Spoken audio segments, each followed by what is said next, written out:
Hello, Blue Jays fans. Welcome back to the Jays from the Couch radio podcast. It's been a while. I hope you're all doing all right. We've got an excellent episode. I'm not going to lie to you. We've waited this long, and it's going to be pretty big. We're going to solve the entire offseason for the Toronto Blue Jays, all in this 45 to an hour minute episode. It's going to be lit, as the kids say. So thank you for joining us, whether you're watching live on Facebook or YouTube or Twitter, wherever you're joining us. We really appreciate it. Thank you so much. And don't forget the audio version, of course, can be found anywhere you find quality podcasts. Before we bring in my co-hosts, I want to take a couple of minutes here to remind you of a couple of things. First of all, you can get your very own Jays from the Couch merchandise. You can get Jays from the Couch Radio, the podcast. You can get shirts and hats and mugs and everything that you could possibly imagine. And then some other things, too, that you never would have thought of. They're all there at our Redbubble shop. So go ahead, peruse the merchandise, if you will. And if you find something you like, go ahead and put that in your cart and complete that order, because 100% of the profits from that purchase will go to the ALS Society of Canada to help us fight this incredibly terrible disease. As well, I want to take a minute to present you with an opportunity. You too can join the Jays from the Couch team, help us cover the greatest baseball team in Canada, the Toronto Blue Jays. We've got quite a stable of talent here at Jays from the Couch. Lots of analytical writers. We've got some entertaining writers, some well educated, some well learned, I guess is the proper word, writers as well. Lots of great written content, as well as our podcast streams, the On Fec Circle and Sunny Side of the Dome. So there's lots of opportunity for you to get involved with covering Toronto Blue Jays for Jays from the Couch. So go ahead and hit us up with an email, info@jaysfromthecouch.com to learn more about it. We'd be happy to have a little chat. Speaking of the team, it's time. It is time. First of all, host of the On Fec Circle, Tuesdays at 6 p.m. Eastern Time. It's the Feckless Wonder himself. Good evening, Steve. Good evening, Shaun. I heard you promoting an excellent show. Should I sign off? No. Okay, I'm just making sure. The Jays from the Couch podcast is one where the sum is greater than the individual parts. And so because of that, we need you to help create our sum, Gotcha. if you will. But we couldn't do it as well. We couldn't do it without host of Sunny Side of the Dome, Thursdays, 6 p.m. Eastern Time, Karen Suter. Good evening, Karen. Good evening, Shaun. Good evening, Steve. We're back together. First of all, the offseason, we switched our show to every 2 weeks because it can just be downright boring sometimes during the offseason, and we didn't feel that it would be the best use of our time to waste an hour of your time, the listener, with kind of content that we're just trying to fill the airwaves with. So instead, we're going every 2 weeks. And then it just so happened that COVID decided that I had been left alone for too long, which interfered with our last episode. So here we are now, long absence. I'm going to try and do my best to keep this cough under control. I apologize in advance to everybody else. And the reason we're going to go ahead and jump into it against my better judgment, and probably, those people who've gone to broadcast school would tell me that I'm being an idiot for trying a podcast whilst suffering from this cough. However, it's a great episode. We're going to, first of all, look at the competitive tax balance and whether or not that is even an issue for the Toronto Blue Jays, because in all honesty, the fan base cannot decide. And it's kind of like, anyway, we're gonna be the final word, and then we're never going to talk about it again. That's not true. We probably will. But anyway, and then after that, we are going to, each of us has come up with the plan for the remainder of the off season. So whether it's looking at trades, signing key free agents, whatever have you. We've got it. Each of us came up with a plan to fix the offseason. We can just go ahead, make it so, as he says in, what do you call it in the Star Trek show, right? Like, make it so. Was that Picard? Was that somebody who knows? I don't. I think so. I'm sure. Yeah. Anyway. So all we got to do, make it so, and then press fast forward, and then spring training will start. It's just like that. That's the magic you get from the couch. If only. Anyway, so we're gonna start with our conversation about the competitive tax balance. So let me try that again. The competitive. Karen's laughing at me, and I'm already done. Anyway, the competitive balance tax, whereby teams have up to a certain limit to spend how they see fit. Teams like the Tampa Bay Rays or the Pittsburgh Pirates may never come anywhere near that figure, certainly in the next couple of years anyway. However, other teams will blow past it, and for every kind of level you pass it, you pay an obscene amount of tax on that amount. So obviously, any team who considers doing that, the Dodgers, don't even care anymore. It's like they're printing their own money at this point. But they continue to blow past it, and they pay that penalty, no problem. Other teams have kind of worked so that they've gone over it, but then they've tried to work to get back under it. And so every team kind of approaches that figure a little bit differently. For the Toronto Blue Jays, it hasn't been an issue really ever. As far as, oh no, are they going to make it? Are they going to approach it? Are they going to end up paying this tax? Whatever. Until now. Now it is an issue. It is something that has been the topic of conversation, and it's something that people cannot just get their heads around, like definitively. Will the Toronto Blue Jays surpass? Will they even approach? Or will they blow right by the competitive tax or the competitive balance tax? Why can I not get that straight? The CBT. I can get the letters right. But anyway, so this year, the amount is set at, I believe, $233 million. And I think Karen, just before we were going on the air, Karen here mentioned, according to COTS baseball contracts, the Blue Jays are right at probably just a cup of coffee under $200 million for their payroll. So it's not out of the realm of possibility that $30 million could be spent this year, and then this competitive tax comes into play. So now that I've laid the land for everybody and talked way too much, I'd like to kind of get both your thoughts on that. The question is, would they, could they, or should they approach or surpass this $233 million threshold? And Karen, I'll start with you, mostly because I know what you're going to say. Wait. Do we have a minute each, or we have just as much time as? No, we'll save our MLB minute for something that's more general. This one is specifically about the Toronto Blue Jays, and I can't wait to hear what Steve has to say. So, Karen, we'll start with you because I know what you're going to say. Right. Okay. Would, could, should. Yes, and yes. For me, it's pretty simple. I mean, they've always stayed under it. That's great. And there's times when they've saved some money here and there. And people in the know argue that this isn't as much of a non-issue as you might think, because saving money now allows them to spend more later. So, I mean, I do my best to keep up with people. I listen to different people's opinions. I read things. I try to listen and read things from people who probably know more about this than I do.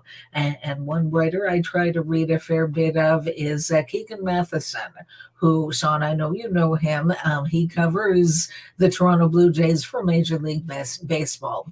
And my impression of him is that he doesn't write anything unless he really believes in it.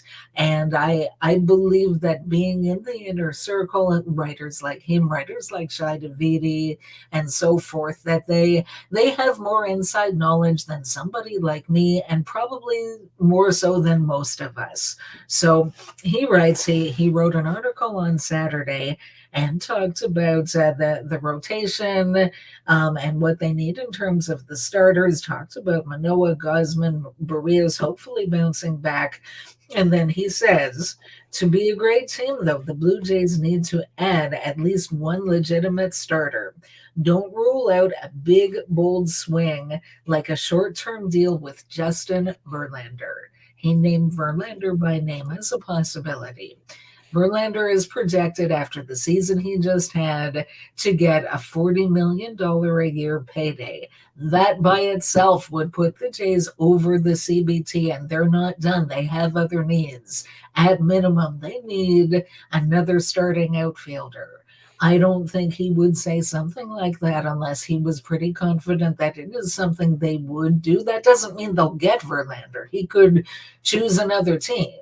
We don't know what this team is going to look like by opening day, but I don't think they're constrained by that CBT.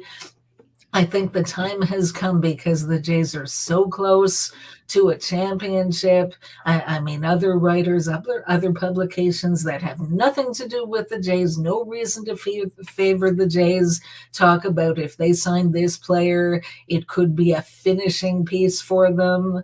They're so close. And what they need to put them over the top is not these bounce back options that might have some upside left in them, people who used to be good. They need proven performers right now, and those performers cost. They're going to do what it takes. Yeah. And if you're listening at home to our live stream here on YouTube, Facebook, or Twitter, please send in your comments and we'll put them up here on the screen as well, because I know there are a lot of opinions about this competitive balance tax. So Steve, Karen's all in. She doesn't care. Let's spend Rogers' money. And it's only money, nothing compared to a championship. So Steve, when we throw the question to you, would, could, should they approach or pass this I was going to say ominous like cloud, you know what I mean? But in your opinion, Steve, how do they navigate this? Well, they could. The would and the should, I'm not as convinced on. I do want to just throw one thing out there. What was the last World Series team that was over the CBT tax to win it? Oh man, that's a heck of a question to throw out. And I'm throwing out 2020 because the 60-game season. Yeah, the Dodgers. I was going to say the Dodgers. Well, again, because everything was prorated, they did not go over the CBT. But it would be the 2018 Red Sox, and then before that, it was a while. So going over the CBT or trying to be the Yankees, we'll put it that way, it doesn't always work for you. Okay. Rogers is not going to be so freewheeling with the money as you may imagine. I believe that come, let's say, the trade deadline or June, Atkins or Shapiro could go to them and say, "Hey, look, we've got a shot here to get X player. It's going to put us over the tax, at a prorated basis. Are you okay with that?" I'm sure they can get to sign off on that. I really don't think Rogers is going to just say, "Go over the CBT tax," because again, it's a business decision, and it hasn't proven successful for other teams going over that. So that's where I am going to say they are not going to go over the CBT, and they shouldn't until the trade deadline. But people that think just because Rogers is a monopoly, well, I guess we shouldn't say that because we'll get sued. They're not a monopoly. They're a controlled business entity that basically corners the market. So we won't call them a monopoly. And they have all that money. It doesn't. They got all that money for a reason. Okay, they didn't do that because it's like, you know what, we're going to cut rates for our customers because, yeah, we're great guys. We want to do it for Canadian pride. No, they're not. They're just not going to do that. And I don't think they really have to. There are enough options out there that the Blue Jays can get those finishing pieces, or they can get peaches too, but probably pieces would be better. And they would be able to still stay under that competitive balance tax going into the season. I have a feeling that 2023 is going to have a lot of players become available come the trade deadline that we're not even thinking about now. And that's where you want to maybe book your money. Yeah, no, that's an interesting theory. So I guess I'm so caught up in the here and the right now, I wasn't necessarily thinking about earmarking or saving or whatever for that trade deadline. But there's nothing wrong with that approach. That's a solid approach, depending on what's done this winter. And I don't disagree that by the time the winter's done, there may be one or two pieces that would be nice. Or you play out the first couple of months of the season because you and I both know Ross Atkins is not making a trade in May. Once the opening day roster is set, you can expect nothing to happen until about 5 minutes before the end of the trade deadline. Right, but in that 5 minutes, there may be a potential, over the top kind of piece to add in later.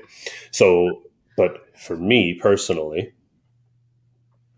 First of all, actually, I want to throw this out here. Christian watching on YouTube.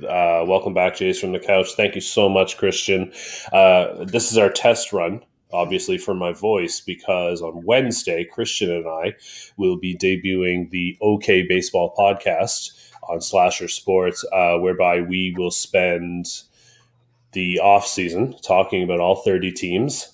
What they want, what they need, what they could, should, wouldn't do, and all of that stuff. And we will have so much fun doing it. So I can't wait for the OK Baseball podcast on Slasher Sports. So everybody should be waiting and checking out the feeds, all of them, for that.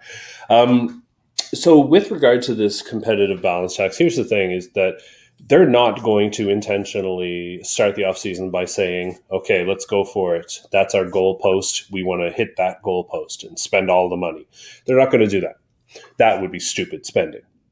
However, when an opportunity presents itself, like a Justin Verlander, if Toronto makes a competitive offer and he agrees to it, they're not going to say, no, sorry, we've got other things we need to spend. They're going to absolutely go past this line for the right player. And we know this because they did it last year. They offered Corey Seager a truckload of money to play for them. And he allegedly, nobody's come out and said that allegation is false. So, so we know that they went after Corey Seager. So why not? It's possible that for the Karen is sending us a private message, and people don't understand how funny Karen is. Okay, but I'm just gonna save that.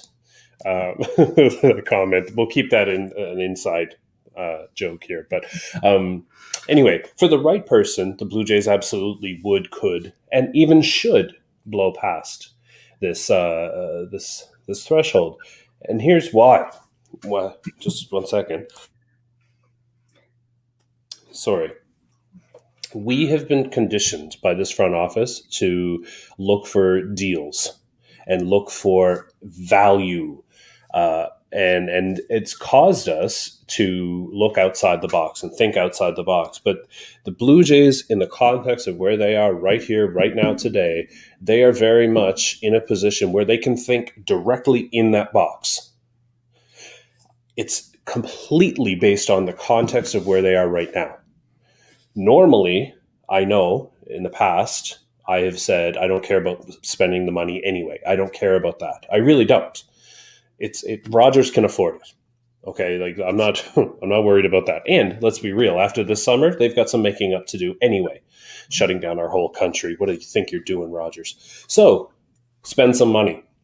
Anyway, so that's my normal stance anyway. But in the context of where they are right now, they are so close that yes, a Brandon Nemo could put them over the hump. A Justin Verlander could put them over the hump, where they are the most scary team in the American League. They have the ability to do that.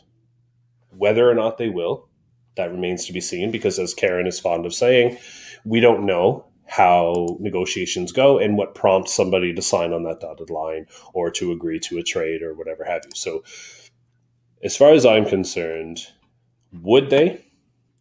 For the right person, yes. Could they? Absolutely, they can afford it. Should they? Absolutely, they should be, because they owe their fans a championship team. When you're this close, to give your fans anything less is an insult. So there, that's my 2 cents. I was going to try and do some math there, but no, we'll just leave it at 2 cents. Although I do like the idea of waiting, get what you need, get what is a reasonable get, and then at the trade deadline, you save resources for that. I don't have an issue with that, but what I would rather what I would rather see them do is get the best that they can get now, and then when that time period comes in the summer, then they can say, okay, what is really going to help us here? Bet you it's a bullpen piece, by the way. That's what it's going to come down to. Anyway. Okay, so now the fun part. We put our heads together and we tried to come up with a plan for the offseason. How can the Blue Jays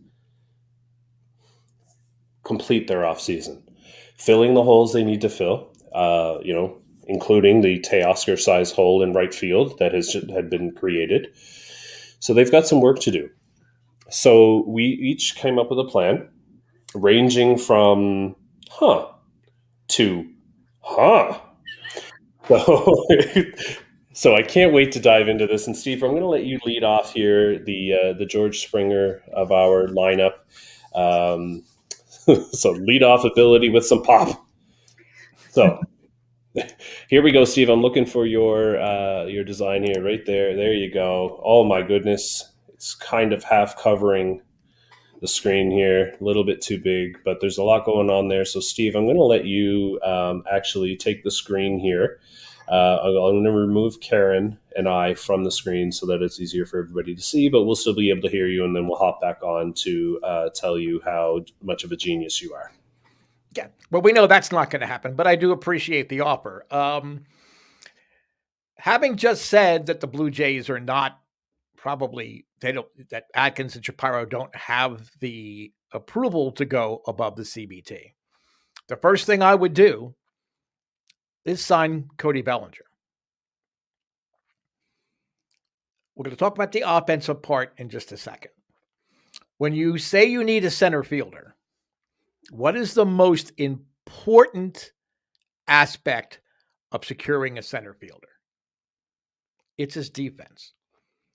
As brutal as his offense has been the last 2 years, and I think a lot of that has to do with strength in the surgically repaired shoulder. His defense, if anything, has gotten better. Up the middle, you want to be strong defensively. Certainly at catcher, they have that. Up the middle, short and second, at times you have that. But in center field, if you've got a guy that can cover all kind of ground, that makes your corner outfielders even better. And if you're taking a very good center fielder in Springer and moving him to right, you're probably saving enough wear and tear on George Springer that you're going to get a couple extra games out of him during the course of the season. Bellinger, and I don't like to read projected defensive stats, but I'm going to throw this out there. He was 92nd percentile in outs above average, which is kind of a random analytic term that they assign to say, Well, probably he gets to more balls than other guys. You could just say that, but it's much more fancier to have outs above average. He is quick to react with the ball off the bat. He can cover ground. He can cover the gaps. He has a good throwing arm. Cody Bellinger makes the Blue Jays better pitching-wise, defensively. And right there, that would be enough. Because his agent, Scott Boras, has already come out and said he's only going to sign a one-year deal. So all of this hand-wringing and, oh, my God, what if we sign him to a multi-year deal and, oh, he doesn't pan out? You're investing 1 year contract like you did with Marcus Semien. Can you expect that kind of results from Cody Bellinger? He has the capability, yes. In Rogers Center, he probably would have a better chance at getting some home runs in your home ballpark than he did at Dodger Stadium. But defensively and base running wise, that's the key. So even if you're giving him $20 million, it's well worth it right there. Now, do you guys want to jump in on the Bellinger before I go to my other brilliant trades that we know Loss Atkins won't make because I actually put thought into it. It actually would make the team better.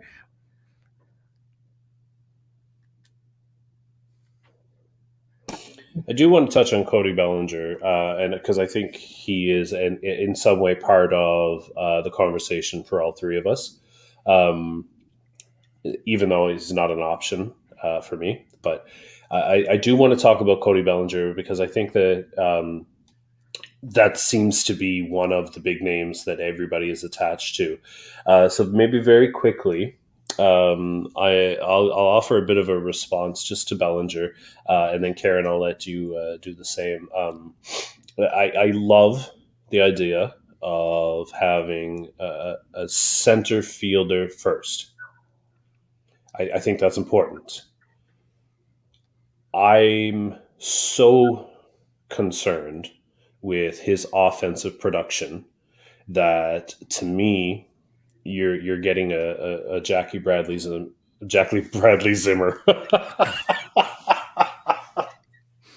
There you go. There you go. Hashtag Jackie Bradley Zimmer. That we need to get that trending now. I mean, basically the same player-ish, right? So that would be my main concern, is that while it might help defensively, Zimmer on paper, Tapia, and Jackie Bradley Jr. all were supposed to help defensively, but I don't know that we got necessarily the value out of those names. So my only concern would be, is the carrying the lack of offense that he's put up over the last few years worth carrying the defense? That's my only concern. Karen? Yeah, I mean, I don't want to get too deeply into it because, spoiler alert, Bellinger might just be part of my plan.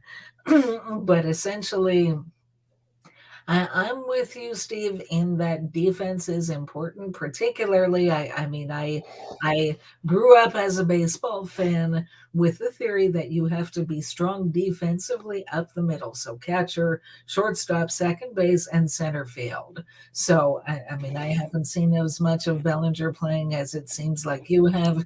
If his defense is good in center field, then I could definitely see the value to that. But, and again, I don't want to add too much, but you might need more than that to make it work for a team that should be in win now mode. So some thoughts. So yeah, well, Steve, we'll let you maybe respond while I'm booting us out of here, and I'll put your graphic back up for you. Well, that's fine. I mean, and those are all valid points. But in essence, look within your division. Kevin Kiermaier for years wasn't an analytics darling, but he hit well enough to be productive. He was a good enough base runner to add wins, not wins against replacement, actual real wins like that you used to see in the newspaper when they still had newspapers. But if you go on the internet, that W in the standings, that means wins. And you want to have more W's than you have L's for all you younger people that are just all involved, in the internet and things like that. But people might say, okay, it's a big gamble. So, okay, fine. You don't want to spend 22 million for Bellinger. I think that's the estimated cost of him. Okay. So you actually go and do it through the trade market. Now, the reason that I say the Jays should go with Bellinger because it's a free agent, Loss Atkins is much better at spending Rogers' money than actually trying to work to earn his salary to get the right players in here. But let's say Bellinger goes to, I don't know, the Yankees or the Rockies or the Cardinals or another organization that actually would value him. I say you go back to the Mariners, and I have a little birdie that chirps in my ear every once in a while that's attached to the Seattle Mariner organization, and that there was a wider deal involved with when Teoscar Hernandez got traded to the Mariners than what ended up being finalized. I say you just go to Jerry Dipoto, who loves to make trades, and if you have anything that's even reasonable, Jerry Dipoto is going to make it work. He's one of those actually effective GMs like Dave Dombrowski, some guy named Alex Anthopoulos. I think he was the GM somewhere in Canada. I don't remember where he was, but those kind of guys that say, look, we have a need and we're going to go out and get that player. So you've got that. So you go back to the Mariners and you say, look, we know that you're looking for a second baseman. I mean, you can go in the shortstop market, move JP Crawford over from short to second. You could do that, but we have got a guy, you gambled on Adam Frazier last year. We have a much better version of that. We've got Kevin Biggio. And I know, Jerry, you've been looking at the Dominican Winter League stats. Nate Pearson actually managed to have 12 appearances without any sort of medical setback. No plague, no measles, no mumps, nothing like that. He actually made it through 12 appearances and was very, very effective. Big pitcher, you love those big pitchers. So we're going to go there. And just for the fun of it, we know that you really have no major league ready infielders down there. So we're going to give you Otto Lopez as well. And to make it even more interesting, we're going to give you, let me see, we'll give you Edison Barger, who we're real high on, but he can play either corner. So if Ty France leaves in free agency, or you need a guy that has power potential in the corner, you got him in your minor leagues as well. We're going to take care of the salary issue that you seem to be concerned about with Jesse Winker. And we're going to take him off your hands. And since you have all these starting pitchers, we're going to take Chris Flexen too. Because, I look at Chris Flexen as the shadow GM, not as Loss Atkins. I'm not even sure he knows who Chris Flexen is. But I look at Chris Flexen and I see Ross Stripling and a better version of Ross Stripling.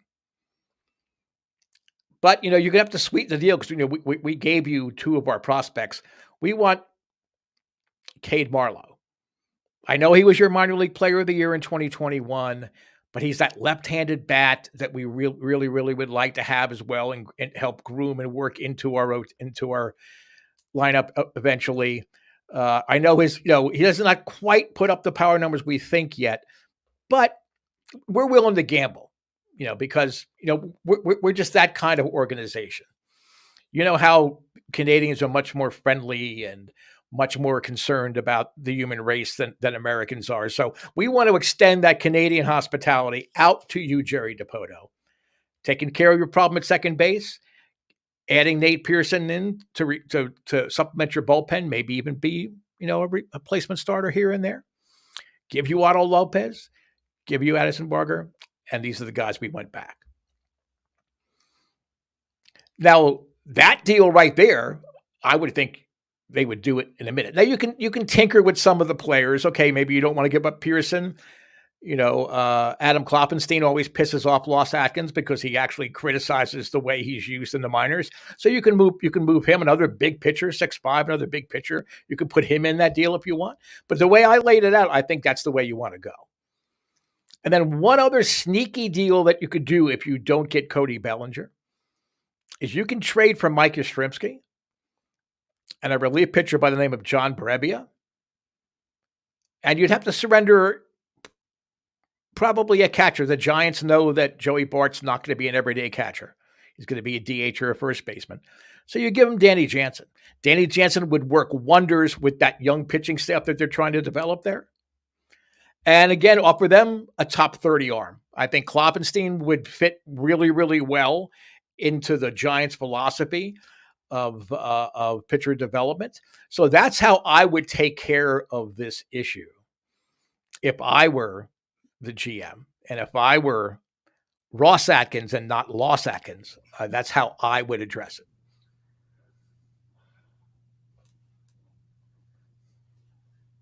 I have always had not a thing, but Jesse Winker has always held some interest for me.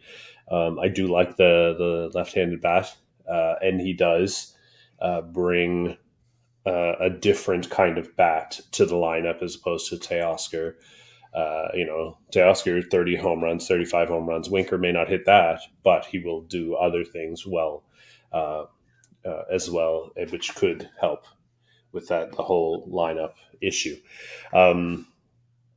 Very interesting that you also, I'm not even close to surprised that you threw Yastrzemski in there. I mean, with name recognition alone for you is huge in that one.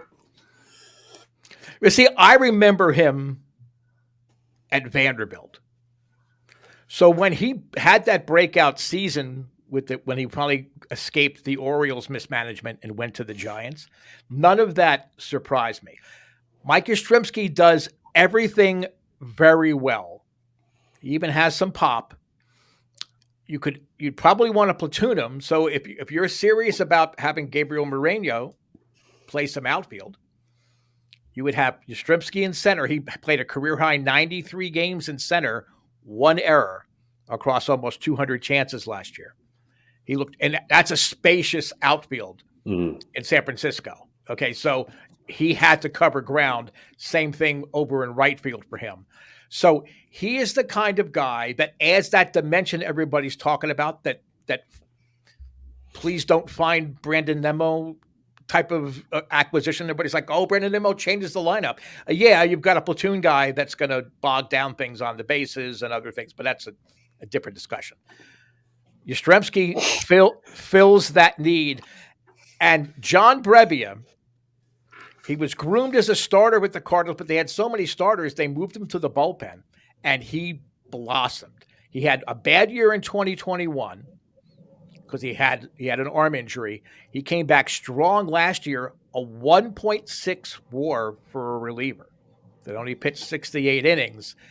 That's the kind of bullpen piece, an affordable bullpen piece, not Henley, let me have another piece of pizza, Jensen, none of those guys.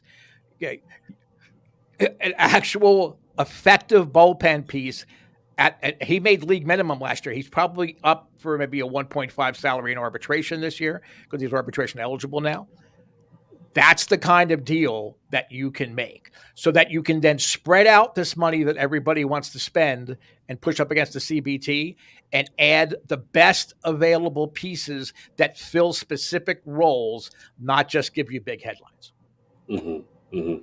Interesting approach, a cost-effective approach. I don't hate it. I do not hate it. Karen, we're going to save you for last because I think everybody will be more shocked with yours than with any of the others. So I'm going to throw mine up here, and I'll put it on the screen. I'll go through it quickly, and then we'll all come back and pick it apart. Because actually, no, I like this plan. I believe in this plan. It's the greatest plan. Everybody says so. Anyway, all right, here we go. I'm going to fire this up here. All right, so here's my plan for the Blue Jays offseason. It's actually quite simple. First of all, we bring back Ross Stripling. Ross Stripling had a breakout year in the starter's role. He convinced me, which was hard to do because I actually had a little bit of a bone to pick with Ross Stripling, thanks to my couple of years of fantasy baseball that he completely railroaded. So the fact that I'm okay with him now and I want him back, that tells you how far he's come. I think they found an excellent starter in Ross Stripling. He's not going to be a Justin Verlander, but you don't need him to be. Only Justin Verlander is Justin Verlander. Ross Stripling would be an excellent addition to this rotation. I hope they can bring him back. It's free agent. On the other side, free agent Brandon Nimmo. Bring me Brandon Nimmo. I don't care what the contract will look like in 3 years, because by then we will hopefully have a championship. So I'm not concerned with the back end of any contract. And I got to be honest, you hear it in baseball all the time that you're paying for the first part of that contract. You're paying for the beginning of it. And in the beginning of it, that is where Brandon Nimmo will be the most impactful. Yes, I understand that he may not be a center fielder for much longer, but he'll be a center fielder longer than George Springer will be. Brandon Nimmo also brings a lefty bat that offers a completely different approach than probably 7 of the 9 that the Blue Jays have run out there. Yes, he has some pop. He can run the bases. He plays defense, but he gets on base better than Kevin Biggio, and Kevin Biggio got on base better than almost anybody, even though he couldn't hit. So Brandon Nimmo is the guy to put this lineup over the top. Now, I would also pull off a trade, and I really like this trade. First of all, Pablo Lopez from the Marlins. Only a couple of wins. When you look at his 2022 season, like 2-point-something wins above replacement, doesn't look that impressive. But let's first of all remember that he was playing for the Marlins, so we can't judge him too harshly. However, he is also another kind of mid to top of the rotation arm that the Blue Jays can have, not just for this year for a championship run, but for a couple more years, because I think he's only just arbitration eligible for the first time, if that. So to me, he's the kind of starter they should be looking at. And then, while you're in the process of sending Danny Jansen or Alejandro Kirk to Miami, you also throw in John Birdie. Bring him back to Toronto, made his Major League Baseball debut with the Blue Jays. Bring him back to Toronto. This guy has blossomed into one of the best utility players in the game of baseball. He will play second. He'll play short. He can play the outfield, and he will steal you 40 bases. He is what Whit Merrifield used to be. What Whit Merrifield would love to be again, I'm sure. But John Birdie is that now. He is not going to win a Silver Slugger. He is not going to win an MVP award. He may not even be an all-star, but he will steal you 40 bases, and he will do everything else well. He will raise the floor. He is one of the ultimate bench pieces in my mind. I don't know how the Blue Jays didn't see it coming, but I don't care. He is now, I would argue, one of the best utility players in the game, and I think he should be a member of this Toronto Blue Jays team. That frees up, Steve mentioned earlier, frees up Otto Lopez if they need to include him in the deal. Biggio, Espinal, all of those guys now have to fight for a job as opposed to automatically being given one based on the fact that there is nobody else. So that's my offseason. You got 2 pitchers, 2 starters. You've got a utility infielder, and you've got your new center fielder.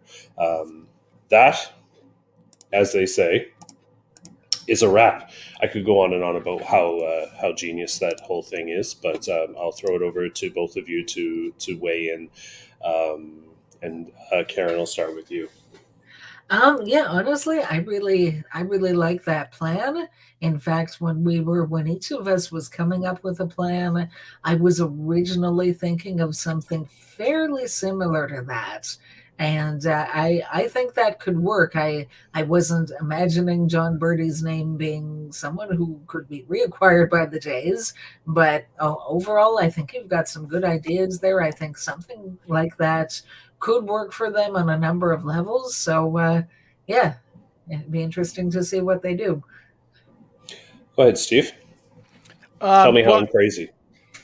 I wouldn't say that you're crazy, other than the fact that you want to waste all that money on Brandon Nimmo. But, people that I grew up back in New York and New Jersey, and all of these high school friends are sending me emails and messages saying, "So you want Brandon Nimmo, huh? Ha, ha, ha, ha. Take him." So, and these are guys that watch him every day. But that's a different story here. The only person I heard you mention going back to the Marlins for Lopez and Birdie was either Kirk and or Jansen. So, I mean, without knowing what else is going out there, I mean, I think they're two really great targets. My guess is that the Marlins are going to try to move some of their other younger pitchers as opposed to Lopez, at least right away in the offseason. Again, we're trying to get things done here at the winter meetings or very soon after. So I think the idea is great, but Brandon Nimmo, I want no part of Brandon Nimmo. Mm-hmm. And it's funny you say that, because I keep getting messages from people saying, stay away from him. He's ours. These are all Mets fans, of course. They think they're Mets fans that listen. Okay. I'm sorry. I was going to say they're Mets fans that only listen to the games on the radio and don't watch them on TV, obviously, because Brandon Nimmo would probably be the worst contract in Blue Jays history. Oh, my. I think BJ Ryan would argue differently, but BJ Ryan is Sandy Koufax and Mariano Rivera combined compared to what a Brandon Nimmo contract would be. Oh my, there it is. There it is. Okay, all right, that's fine. I mean, he's going to cost. I'm not. I have no illusions that he won't, but I just think it's worth it here and now, and you can deal with the last 3 years later. Well, I'm worried about what we're dealing with this year. I'm not worried about the next 3 years or 5 years or whatever it is. I'm worried about what's going to happen this year, and it is an absolute disaster to this lineup and to this defensive alignment. It would be an absolute disaster. Wow. The Hindenburg would be a backyard barbecue compared to the disaster that Brandon Nimmo would be as a Blue Jay. Well, when they're rolling down Young Street and he's holding the trophy in the air, I'll remind you of this moment. Just add it to the reel. That's all. Just add it to the reel. It's stack it up fast. Oh my! All right, so Karen, now, if for all of our listeners at home, if you thought that the plans that Steve and I laid out were bold or unexpected, Karen's plan, I think, is going to just knock you right out of your seat. So, if you're on the subway, just hold on to something, because Karen's got an excellent plan for us here. So, Karen, I'm going to throw us out of here. I'll put your graphic up, and I'll let you have at it. All right. Well, first off, before anything else, I think the Blue Jays need to make a trade. I think they need to reacquire outfielder Teoscar Hernandez. But since that's probably not going to happen, let's stick to things that are within the realm of possibility, at least in theory. So, as you probably heard, to start off the show, talking about the CBT and my own ideas, I think this Blue Jays team is a very good team. I think they're so close to being a championship team. When you're further away from that, when you're rebuilding or maybe just entering a window of contention and probably not going to win a championship, then it's okay to look for bargain basement deals, players who have underperformed, but maybe they've got some bounce back potential. In this season, I believe the Toronto Blue Jays should be swinging for the fences.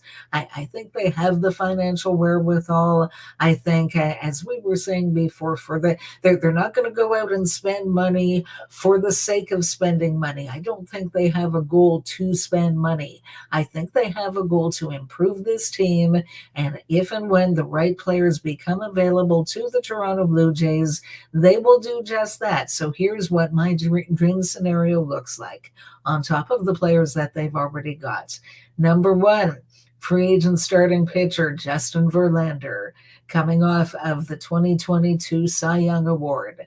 The Blue Jays made him an offer a year ago, and by his own words, he was very impressed with the Toronto Blue Jays, what they were willing to offer him. Apparently, the Blue Jays organization was neck and neck with the Astros, and it sounds like he may have had a decision there as far as choosing between the two organizations. Ultimately, he went back to Houston. They won a World Series. Great for him. He's reestablished his value. He's expected to get $40 million a season. You know what? He's worth it for everything that he brings to the Jays. I mean, he would, you slot him into that rotation, he becomes their number one. Imagine having the number one and number three vote getters for the 2022 AL Cy Young Award on the same team, because Alek Manoah becomes your number two, Kevin Gausman your number three, maybe Jose Barrios, hopefully he bounces back. I think he will. Is he your number four?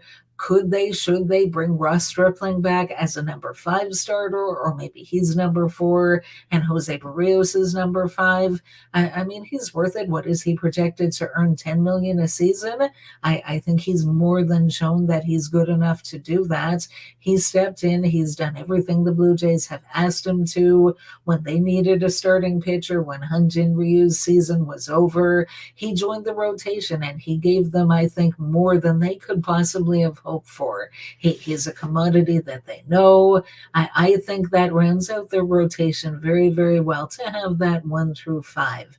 And then to do that, you've got both Yusei Kikuchi and Mitch White as your depth options. While I'm nervous about handing the fifth starter's job to either one of them because of what we saw last season, I think having them as your depth options in case somebody goes on the IL, knock on wood, that's not too bad. That's probably better depth than a lot of teams have.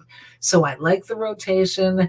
Honestly, I think they might be done, or they could be done with the bullpen. They added Eric Swanson. They already had a lot of good arms down there with Romano and Garcia and Bass and Meza and Pop and Simber and maybe Trevor Richards. I don't know if he'll finish out the season as a Blue Jay. He could be the odd man out.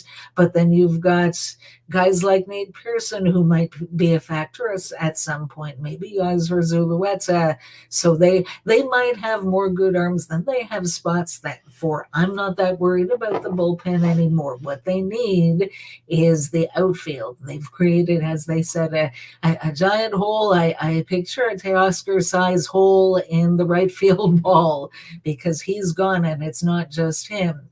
Jackie Bradley Jr. is a free agent. They cut ties voluntarily with Raimel Tapia and Bradley Zimmer. So right now they've got two outfielders. They've got George Springer, they've got Lourdes Gurriel Jr., and who is the other outfielder if the season starts today? Is it Kevin Biggio? Is it Whit Merrifield? Not both of them have played the role of utility players more recently. They're not natural outfielders, or you want to go with a raw rookie like Nathan Lukes. I think you need an established player. So this is my plan. Why not sign Brandon Nimmo and Cody Bellinger? Excuse me. So Nimmo he's 29 or 30, and Bellinger is, what is he, 27, 28? They're both left-handed hitters. We've heard over and over again the Toronto Blue Jays want to get more balance in their lineup because they're so predominantly right-handed. Signing either one of those guys would help with that. You'd have one left-handed hitter, but then you're mostly going back to right-handers. Why not bring them both on board, and then you could go lefty-righty righty, lefty, righty, at least around the top of your lineup, and really mix things up, really keep opposition pitchers off of balance. So Brandon Nimmo is the one who has performed more recently. He would probably be the starting center fielder. He's 3 years younger than George Springer. You move Springer over to right. Maybe you've improved your outfield defense alignment that way. Gurriel plays left field, and I'm not saying that you bring Bellinger on as a fourth outfielder. I don't think that's something he'd agree to anyway. You can mix up the paradigm a little bit. Traditionally, you might have 3 starting outfielders and then a fourth outfielder that maybe he's good defensively, and maybe he comes on for defensive purposes when they have a lead, like Bradley Zimmer did last year, and so forth. And Jackie Bradley Jr. did a bit. What I'm saying is utilize all 4 of them. You can mix and match. You can match up your lineup so that everybody gets ample playing time. There'll be enough at-bats, there'll be enough appearances for Bellinger to reestablish that value. And hopefully, and thank you to Steve, who knows more about the situation than I do, being 2 years removed from shoulder surgery, maybe there's some of that upside left in his bat. And if there is, then they've got a real find on their hand. If not, at least they've got a good defender, somebody who's, probably as good as Bradley Zimmer or Jackie Bradley Jr. with a glove, and someone who has a chance to regain a bit of what he used to have with the bat. So I think you fill out your lineup in that way. All of those guys, Springer and Nimmo and Bellinger and Gurriel, they all have been very good major league players in their career. There's been some inconsistency with some of them, and over the past couple of seasons, again, throwing out 2020 because it's such an abnormality, but the average in terms of playing time has been 130 games a season or a little bit less than that. There's a chance that somebody's going to go on the IL at some point. Well, you know what? If that happens, rather than having to have a Raimel Tapia or a Bradley Zimmer or a Nathan Lukes take over in an everyday starting role, you've got 4 guys for 3 positions. You've got an everyday player, someone who has been an everyday player in his career that's right on board and who can fill in if need be if somebody does go on the IL. Well, one thing that I observe when I look at teams that ultimately win a championship is that they're very solid from top to bottom. They usually have few, if any, players that aren't any good, that are just kind of bench warmers. They have guys sitting on the bench who would be starting players on many other teams. That's the kind of depth that I want the Blue Jays to have. That's what I'm trying to accomplish when I present a plan like this. Is it a little unrealistic as far as the money they would have to spend to get that? I don't know. We'll see. But there's my dream. If you're going to dream big and swing for the fences. Absolutely, and you've done that. I just did a quick mental math, and you're approaching $100 million in free agent spending, which is insane, but I love it. And here's why I like it. It's only money. Bellinger, 1 year max. Verlander, 2 years max? Right? Nimmo, okay, you may need 7. Stripling, 3 or 4. So you're not crippling yourself financially forever. The other thing I like about it too is that it saves all of your trade chips for the trade deadline, which is, so what Steve was talking about earlier. So, I mean, I know that we're going to say, okay, they're not going to spend $100 million in free agency, and realistically, sure, but it wouldn't be such a crazy asinine idea if they did. Steve, what are your thoughts on Karen's plan? Well, you touched on the one thing, the fact that you'd be spending that kind of money on Verlander and on Bellinger on relatively short-term deals. You're not really impacting the signability long-term of Vladdy and or Bo and or Jordan Romano and or Alek Manoah. So that's where that strategy works very, very well. Putting the Nimmo thing aside, again, you're addressing what I liked about Cameron's approach is that in essence, you're now looking at the 91, 92, 93 Blue Jays, putting together that kind of roster, that kind of team where you did have guys, I don't want to say swallow their pride, but accept reduced roles in some cases because they knew they had a team that was capable of going to the World Series. The only thing that's missing in Karen's plan is that she did not mention that Ross Atkins got released and Mark Shapiro got fired because there's no way either of those two would ever allow that to happen. Ross Atkins because he's not bright enough to do it, and Mark Shapiro because he was brought in, I really think, to straighten out the business end, which he's done a great job in, develop a marketing plan, which he's done a great job at. Facilities renovations, he's done a great job there. But he's there. He's the guy that's pulling those purse strings tighter to make sure that Rogers is still showing a positive bottom line. So those are the only two things that Karen left out of her plan. So that's why I don't think it will work. Everything else about it is awesome, would be great, except that I don't think we have the people at the helm that have the huevos to pull that off. Yeah, I mean, really, but you know what? I think the Ross Atkins losing his job is going to be a piece of conversation at some point before the end of the 2023 season. Trading Teoscar Hernandez was a big risk because it opened up a massive hole that you have to, even if there are plenty of options out there, you have to make that move knowing that you can pull off one of those moves. And that's something that's a big risk because anything can happen to getting in the way of the contract being signed or whatever, right? Like it's a big risk, Steve, to trade away a big piece of your lineup. Just, I guess, hoping that you're going to be able to fill it. Well, it was, again, cover your ears, Karen. Okay. It was an excellent baseball trade. And I if I had a hat, I would tip it to Ross for thinking he has the ability to make up for trading a bat like Hernandez. But even if it's small stuff and not all the big splashy stuff and dream stuff we've all been talking about here, Ross Atkins opens up possibilities that were not going to be there if Teoscar Hernandez was on the roster this year.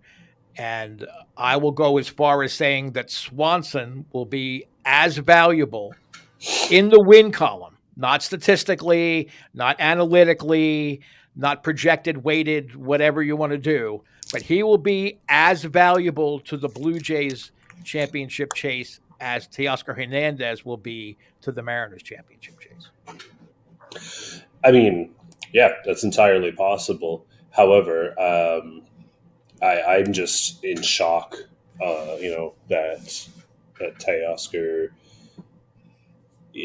there's nobody to step in those shoes right now. That, to me, is the shocker, that Ross Atkins intentionally created that hole. Go ahead, Carrie. Yes. Jays from the Couch podcast fans, you may not be aware of this, but we're actually live shooting a sequel to the movie Freaky Friday.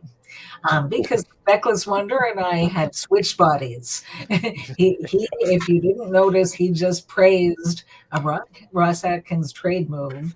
And as soon as the Hernandez trade was announced, and pretty much up to this moment, I've been cursing the guy's name left and right. And I did nothing but stick up for him before that. But how he can do that, how he can usher one of the Jays' best hitters out the door without having his replacement basically already signed on the dotted line. I am not going to be impressed if they don't get someone good. It's a bold move, I have to be honest. And that's, one thing that you don't necessarily see too often from Ross Atkins is bold. So I got to give it to him there. Steve, I'll give you the last word before we head out of here. Okay. Again, we were talking about the CBT and everything before.